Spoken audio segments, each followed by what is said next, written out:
세계적인 예술가, 미술가 이런 사람들이 영유아 때 시작을 해서 성공할 확률이 많은지 초등학교 때 시작해서 성공할 확률이 많은지 이제 조사를 한 거예요, 심리학자들이. 근데 결과가 어떻게 나왔는지 알았어요? 초등학교에 시작한 아이들이 그 세계적인 사람이 될 확률이 더 높았던 거예요.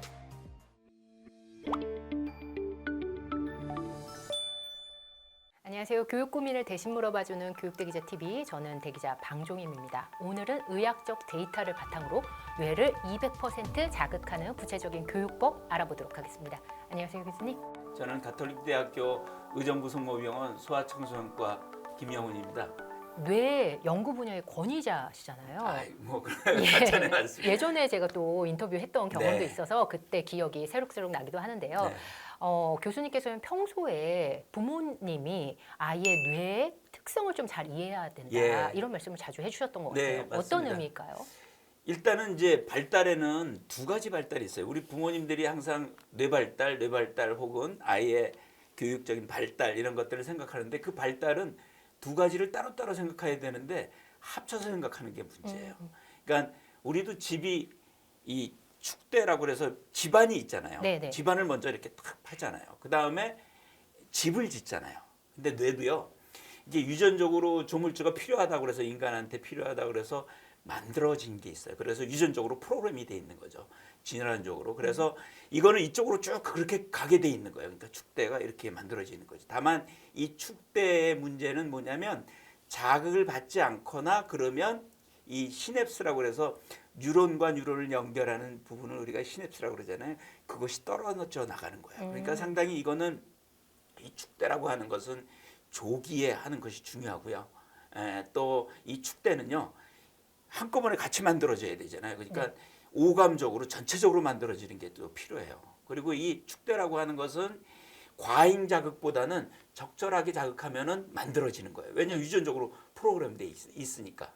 그거를 우리가 학문적으로는 경험 기대적인 발달이라고 해요. 그게 대개 3세 이전에 만들어져요. 그러면 중요한 선천적인 의미가 그렇죠. 큰가요? 선천적인 네네. 의미가 큰 거죠. 그러니까 유전적으로 프로그램돼서 이 아이는 이런 특성을 갖고 있고 뇌에 특히 이제 요게 이제 경험 기대적인 발달에 중요한 게 뭐냐면 뭐 시각, 청각, 사고력도 그 안에 들어갑니다. 네. 예, 그리고 운동, 정서 이런 것들은 기초거든요. 그래서 인간이 뭐 유전적으로 이제 필요하다고 그래서 다 만들어진 거예요. 기존적으로.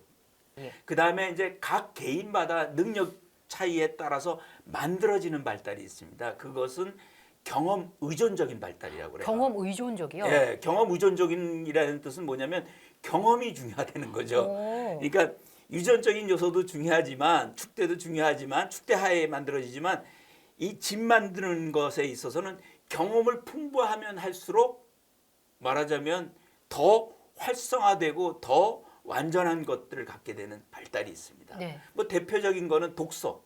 예. 독서는 많이 읽으면 읽을수록 더 높아지고 더 능력이 뛰어나지고 그러는 거죠. 그 끝은 무한대로 높아질 수가 있어요. 독서 같은 거.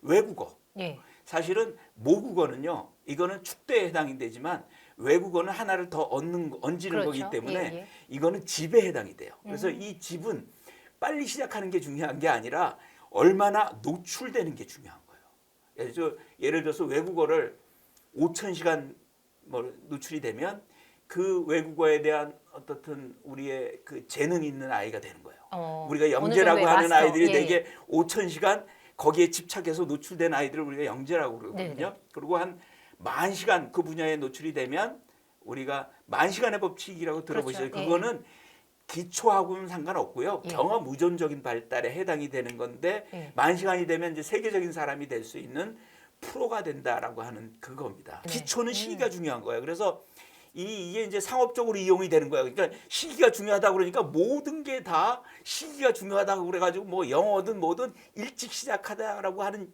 이게 잘못되는 거죠. 그런 프레임이 씌워진 거죠. 예, 예, 그런 네네. 프레임이 그러니까 사실은 경험 기대적인 발달만 그런 거거든요. 기초 경험 발달만. 기대적인 부분과 경험 의존적인 부분이 있는데 이거를 섞어서 경험 기대적인 부분도 예, 예. 이 저기 말하자면 노출되는 시간이 많으면 좋아진다라고 생각을 해가지고 사람들이 그리고 또 일찍 하면은 네. 또 좋아진다. 그러니까 경험 기대적인 발달과 경험 의존적인 발달과 섞여서 사람이 해가지고 유아 이제 상업적인 막 판매나 이런 것들이 예, 그래서 이루어지는 거예요. 이 말하자면 글자, 네네. 그다음에 외국어, 네.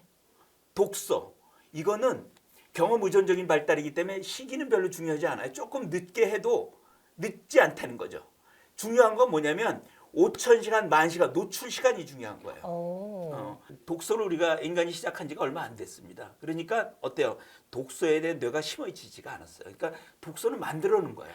독서는 경험에 의한 언어적인 거군요. 기본으로 해가지고 독서라는 부모님이 책을 읽어주는 것 그리고 자기가 읽는 것 낭독하는 것을 통해서 새로 만들어가는 겁니다. 뇌를 독서의 뇌를 만들어가는 거죠. 네.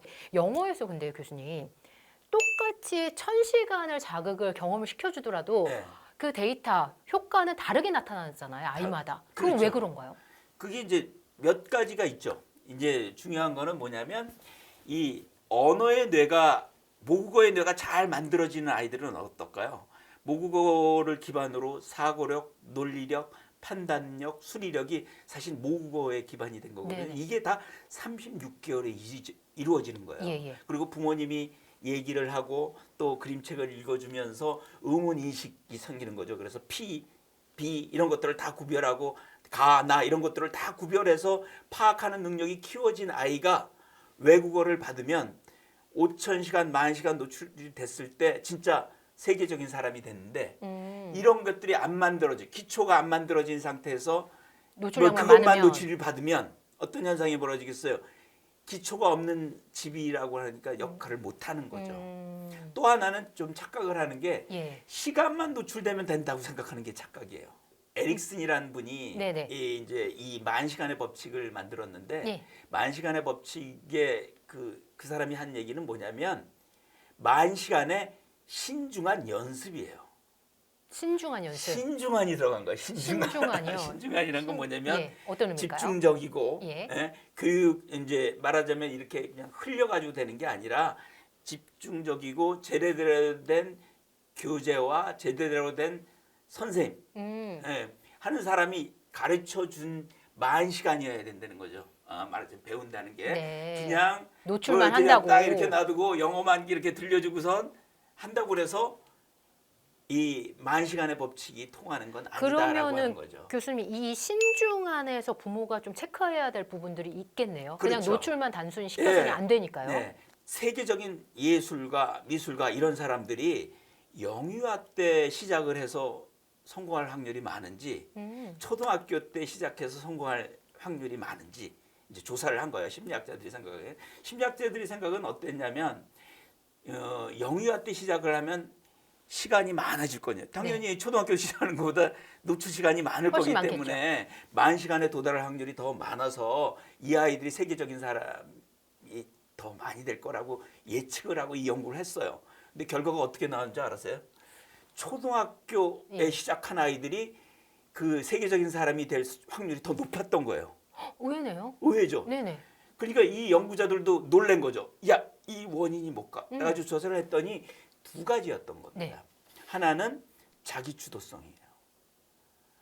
아, 네. 영유아 같은 경우에는요. 부모님이 시켰겠죠. 부모님이 어차피 시키죠. 근데 이제 이 부모님이 시키는 것은 호기심이 있어서 그런 게 아니기 때문에 5,000시간이나 10,000시간 노출시키기가 쉽지가 않다는 거죠.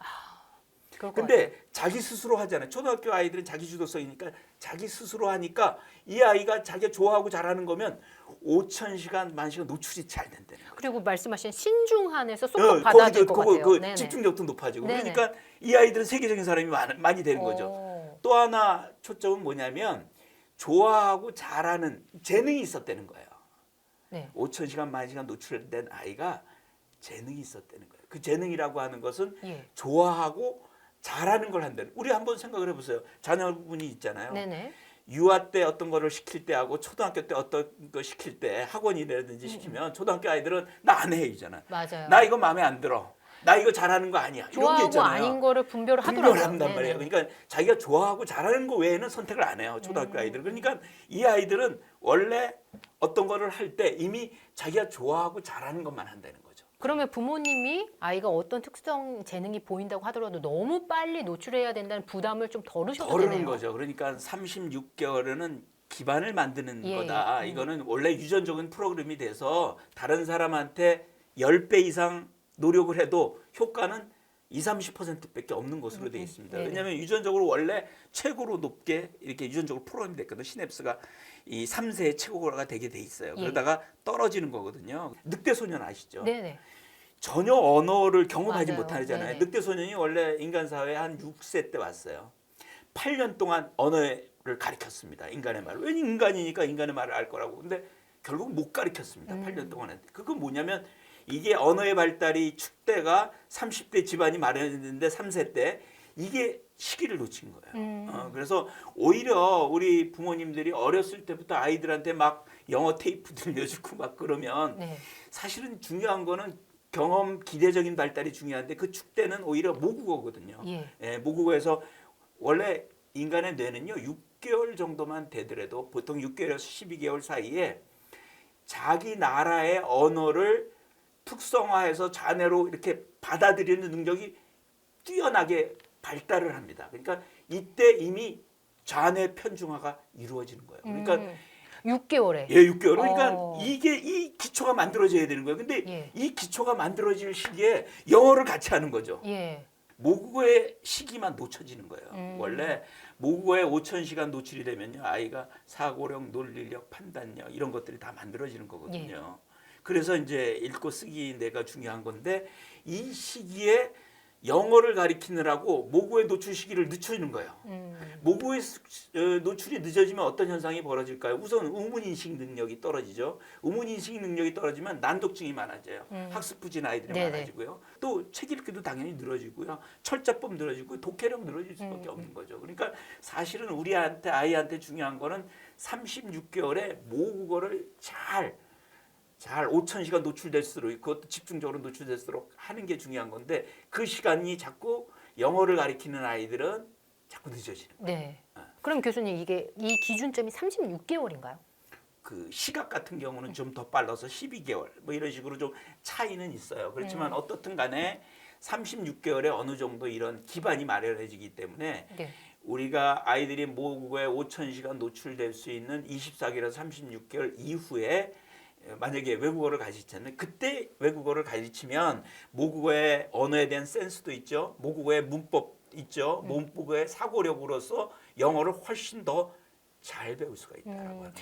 그럼 교수님 36개월 이전에 이 기초를 부모님이 아이가 제대로 다지도록 도와주기 위해서는 어떤 부분을 좀 노력해야 될 거라고 생각하시는지, 예, 그래서 그리고 이제, 36개월 이후는 이후라면 좀 다르겠죠. 그래서 어떤 차이가 있을까요? 뇌발달로 따지면 보통 이제 24개월 이전은 이 오감이 발달하는 시기입니다. 이제 뇌발달은 밑에서 위로 발달하고요. 우에서 좌로 발달합니다. 그러니까 밑이라고 하는 것은 뭘까요? 이 우리의 이제 그 생리적인 거를 담당하는 뇌가 있잖아요. 뇌줄기라고 그래서 그건 있고요. 그 위에는 변형계가라는 게 있고 정서라는 게 네. 있죠. 그 위에 대뇌피질이라고 해서 인지나 이런 거, 기억력, 집중력을 담당하는 뇌가 있습니다. 근데 뇌 발달은요 밑에서부터 생겨요. 우선 아이들이 생리적인 것부터 되잖아요. 그러니까 생리적인 게 발달하고 정서가 발달하고 그다음에 인지가 발달하는 식으로 밑에서 위 발달이 이루어지는 거고요. 좌뇌 우뇌가 또 있잖아요. 좌뇌 우뇌 기능이 좀 다르잖아요. 네네. 좌뇌는 주로 언어적이고 조직적이고 계획 이런 것들을 하고 담당하고요. 분석적이고 숲을 보는 게 아니라 나무를 보는 거죠. 우뇌는 좀 그 시각적인 게 강하고요. 또 정서라든지 아니면 전체적인 직관, 전체적인 거를 보는 그런 특성이 있고요. 뭐 그런 운동과 관련된 거 이런 것들의 특성 때문에 사실은 좌뇌하고 우뇌 기능이 다른데 뇌 발달로 따지면 우뇌가 먼저 발달해요. 우리가 뭐 아이가 막 때를 쓰고 그러잖아요. 그러면 어릴 때는 어떻게 해결합니까? 안아주는 걸로 해결하거든요. 예. 그거 뭐냐 우뇌 달래기는 거죠. 우뇌가 정서니까 안아주고 달래주고 이런 것들로 하는 거예요. 이때 뭐 논리적으로 얘기를 안 하잖아요. 근데 못 알아들으니까. 예, 못 알아니까 좌뇌가 이제 발달하면 그때부터는 원칙을 세워주고 기준을 세워주고 지시를 하고 그러면 그걸 들어요 그때가 네. 언어로. 그러니까 이 말하자면 우뇌 달래기 먼저 시작하고 그 다음에 좌뇌로 정립을 해주면 아이가 이제 훈육이 이루어지는 거죠. 그런 세 가지 원칙이 있기 때문에 거기에 맞춰서 교육이 이루어져야 되기 때문에 네. 24개월에는 어떻든 간에 우뇌를 알려주고 밑에 것들을 고정해주고 해야 되니까 아. 정서나 오감 이런 것들이 감정적인 중요한 정서. 거죠. 오감 이런 네, 것들이 네. 중요해요. 훈육에 있어서도 그렇고 하고요. 교육도 그런 식으로 이루어져야 되는 거예요. 그래서 우리의 뇌가 변하는 5가지 선물이 있는데 독서가 그 안에 들어가요. 그 네 가지는 뭔가요, 교수님? 4가지는 하나는